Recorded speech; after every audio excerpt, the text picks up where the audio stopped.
Joining us now from EA Sports NHL 21, and I suppose NHL 20 as well, former LA King Ray Ferraro and James Cybulski. How are you doing today, fellas? All good here. How are you guys? Like Ray gets like former NHLer and like. Well, look, if this were a Ducks podcast, we wouldn't pump Ray's tires, but it's a Kings podcast. I'm like the opening act here, Ray. It's okay, James. That's okay, man. In the game, you are the act. It's all you, man. True. Yeah, a subjective one, but an act nevertheless. And I suppose I actually should have introduced Carrlyn as being from NHL 21 this year as well, right, Carrlyn? Yes. We could throw that in there too. It's like our little broadcast team right here all together for the first time. If this was an episode of Sesame Street, I'd be the one. All together, never together. It's all the same. I'd be the one thing that wasn't like the others. So let's go ahead and get into it, Ray and James. The first question I have, and I suspect this is the same question that anybody who's ever played one of these games is, how many hours do you have to put into the booth to record one of these games? Ray? Honestly, I don't even have a guess. It is, when I first started doing it, I thought that I would go into the booth, that there would be a script, with the game playing behind the script, and I would read the script for the game that was playing. And then I realized when I got in there, there is no game. There's a computer screen with a couple of bullet points on it. And they say, yeah, for the next 20 hours, we're going to do this, and then we're going to do this. And then they bring James in, and James does all his stuff. And then they bring James and I in together, and we do our stuff together. I mean, James, would you even have a guess?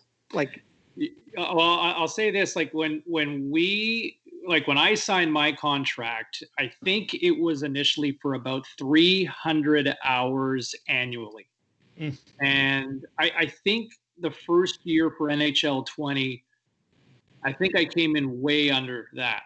And it was like, okay, like this is manageable. Like Ray and I would go in, we'd kind of meet up like once a week, and we go in for 4 or 5 hours, and we'd have a nice lunch and discuss the world's problems, and it was very civilized and catering and pampered. And then it started ramping up to a couple days a week, and this year they maxed out. Like Ray, we kept going till August, where in the year prior we stopped in probably spring, and outside of going down to LA for a couple of days to record with Snoop, there was maybe one other day. I think I added a couple of calls in like May, but outside of that, we were pretty much done by mid-April. This year we didn't stop until the middle of August, and the game comes out on the 16th, right? I mean, we went all day. I don't want to toot our own horns, but I think we were maybe the only game within the company that was able to work from home. Like, we figured out the technology, and they took advantage of that, didn't they? Yeah, I'll tell you, there is nothing more odd than I'm in my closet, because it had to be a smaller room.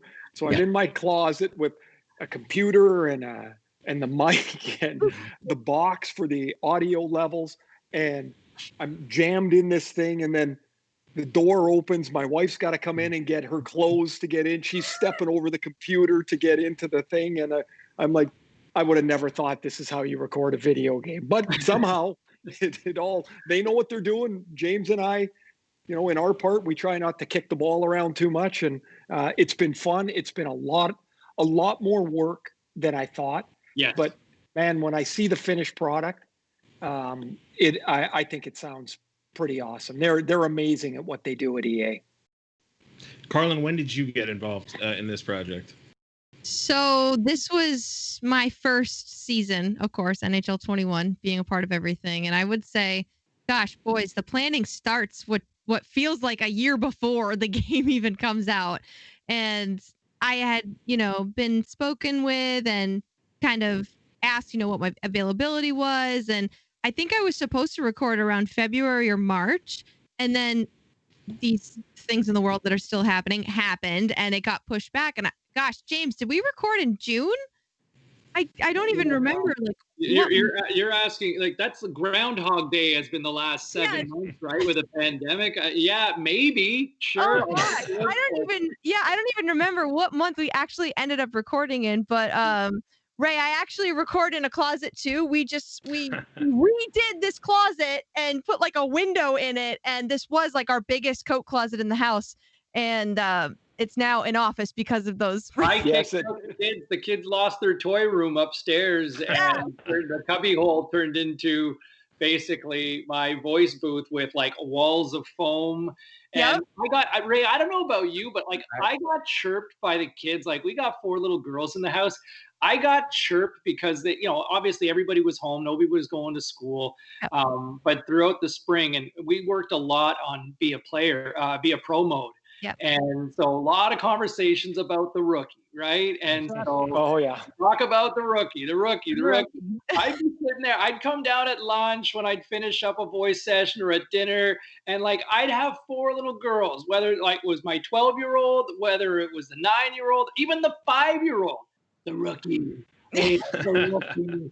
Oh, the rookie's on fire right now, eh?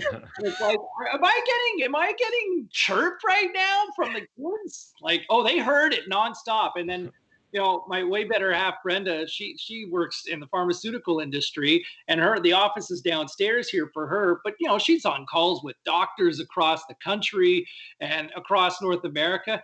And then here's Ray and I calling a goal, and like when I call a goal, if anybody's played the game. I'm shouting, right? So hey, scars, and like, oh, she can hear it. People from all across are like, what the hell's going on upstairs right now? Like, who's screaming? To that point, James, I'd like people that play the game to realize when a goal goes in and you're upset at James or I, how we call the goal. I'd like you to realize we're not at the game. Yeah. We are in a sound booth that has been recorded months before. So if your goalie loses a shutout, I don't care. Not on us. I wasn't there. It wasn't me. It was James. It was not me. I will say too, boys, it's just to piggyback off of that, they do a good job reminding you, act like you're in the game. Louder. No.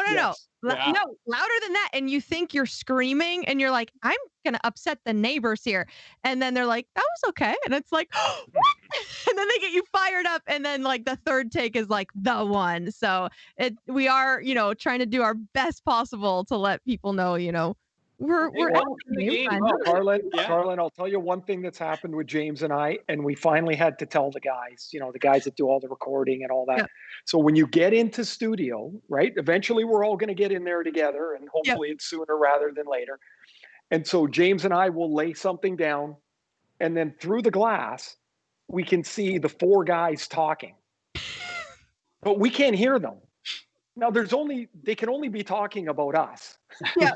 And as the discussion goes on, we're like, anything we should know about? Or so we finally had to say, just keep the mics open so we know they're not like, wow, listen to these guys today. They're terrible. Or whatever it is. Ray, do you remember the movie? I mean, and Carrlyn, for that matter, do you guys remember the movie Lost in Translation with Bill Murray? Yes. It's that scene when like Bill Murray's doing the commercial for like Santori whiskey or whatever, and he's making Santori, and then like the Japanese director is like, ah, and the translator kind of just gives him a little to the right, and he's like, is that all he said? And that's where like Ray and I will finish, doing a little back and forth, and then it's like deathly quiet for 90 seconds, and you can, there's 5 guys, and they're like, was that okay? Was it good? Okay. And then all of a sudden, just the editor comes in. Okay, let's go to the next one. Like, you're like, wow, that was a 3-2 vote to say that was okay. Yeah. Now, Ray, I do play the game, probably too much. You play it a lot, Jesse. I do. And I've got to say, as a Kings fan and now as a podcaster for the LA Kings, I thought I was familiar with your career, Ray, but now I know that you had 408 goals, and out of those 408, you had 9 hat tricks, and if I'm not mistaken, 2 empty netters. So 2 empty netters. Are we getting new info about Ray Ferraro's career for NHL 21? Well, here's the problem. I retired in 02. It's tough to come up with new stuff, Sure. right?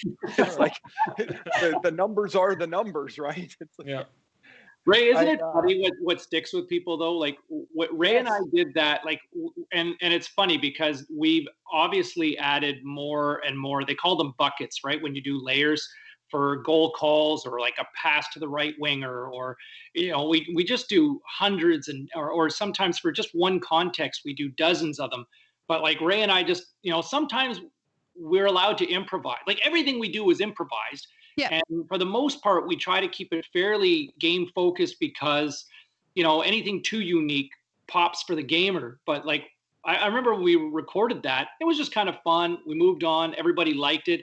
But I don't know if it was a case of it triggering all the time when the game first came out. But I don't know, Ray, we both got like multiple, like hammered on it. Social media. I have to hear one more time.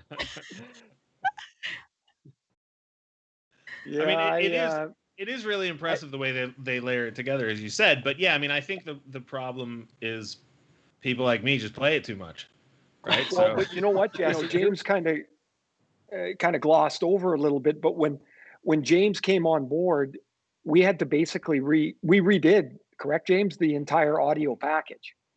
Yeah. And so you can never really have enough.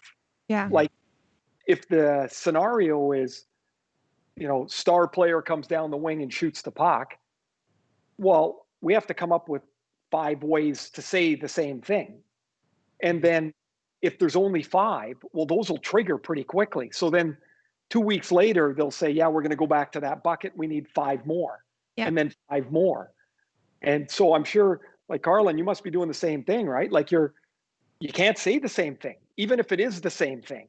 Yeah, we did a few different takes of saying kind of the same thing in different ways. And it's crazy or I'm thankful that they let us improvise. We've got the bullet point, like you said, and then just having that ability to not have to stick to this one-liner that's written for us, I think is what helps all 3 of us the most, because then you tweak it just a little bit and just enough that it's like, okay, yeah, that sounded different than the last one that we just did. So that's been the biggest help, is the improvising. But gosh, yeah, it's hard to think about different ways to say the same thing, even in our own like real life jobs where we're talking about, whatever we're doing in our real life jobs, like all of us having to commentate on whatever we're commentating on.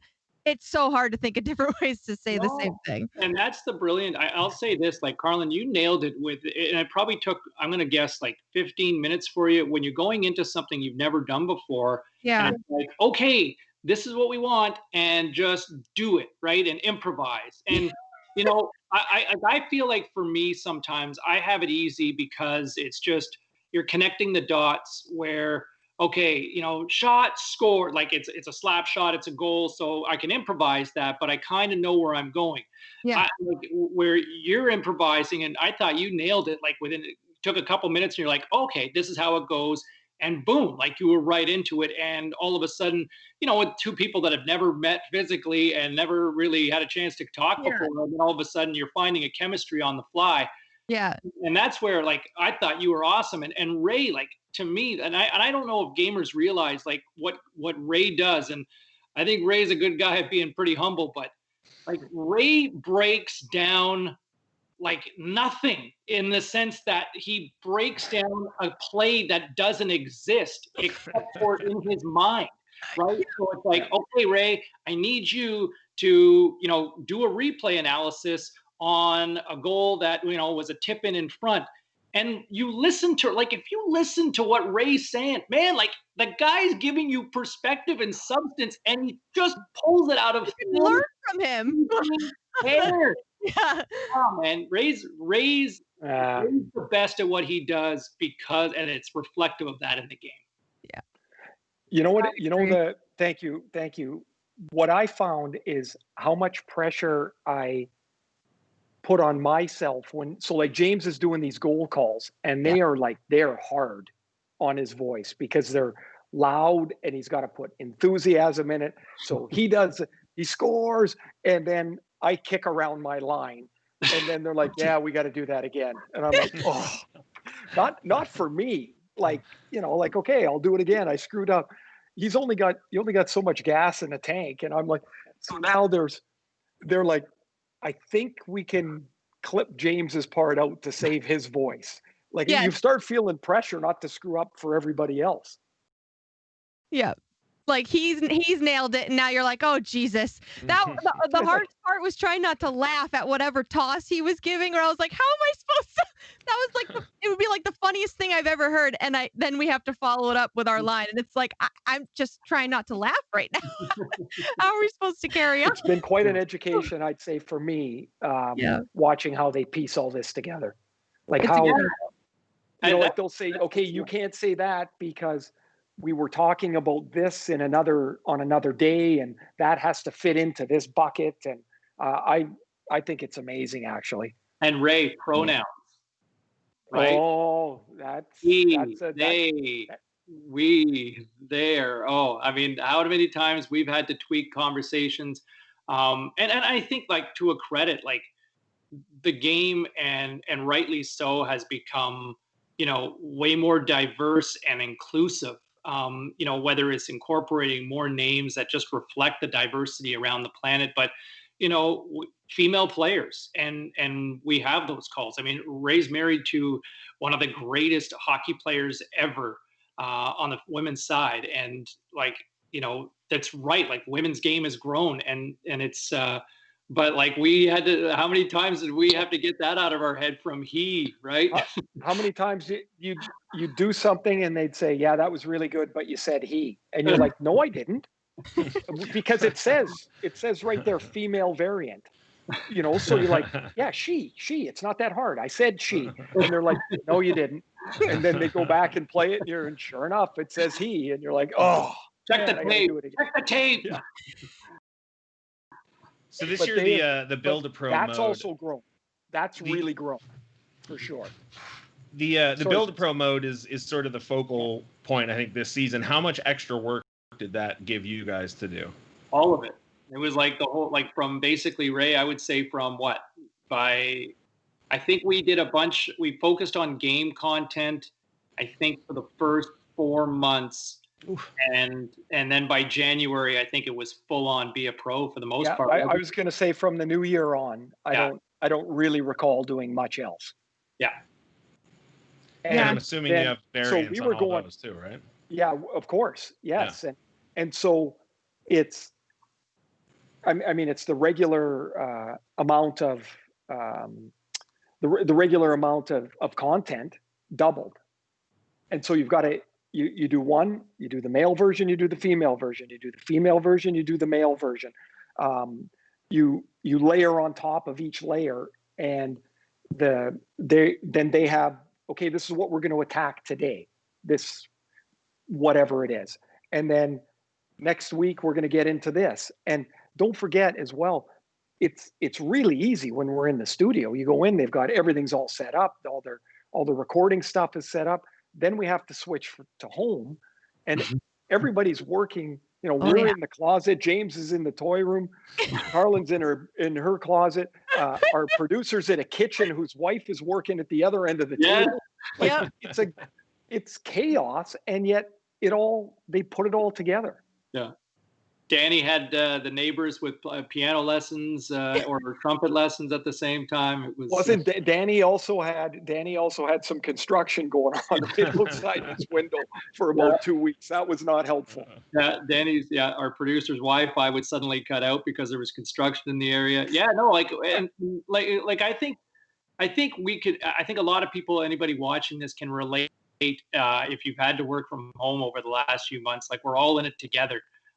But we've made it work. But I would say, like, they've kept most of the content that I think Ray and I did in NHL 20, and that was probably at least 250 hours.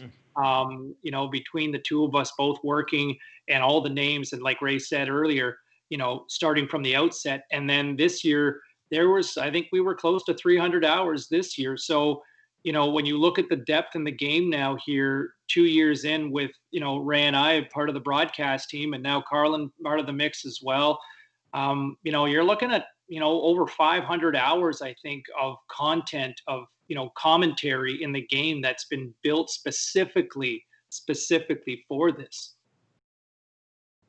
This might be a spoiler, but I've got to ask: is there any mention of the Seattle Kraken? Like, can I play out a season as the Kraken and hear you guys talking about it, or is that being held off for next year? I don't think we ever said Kraken, Ray? Like, I think maybe Seattle gets mentioned as a city. Right.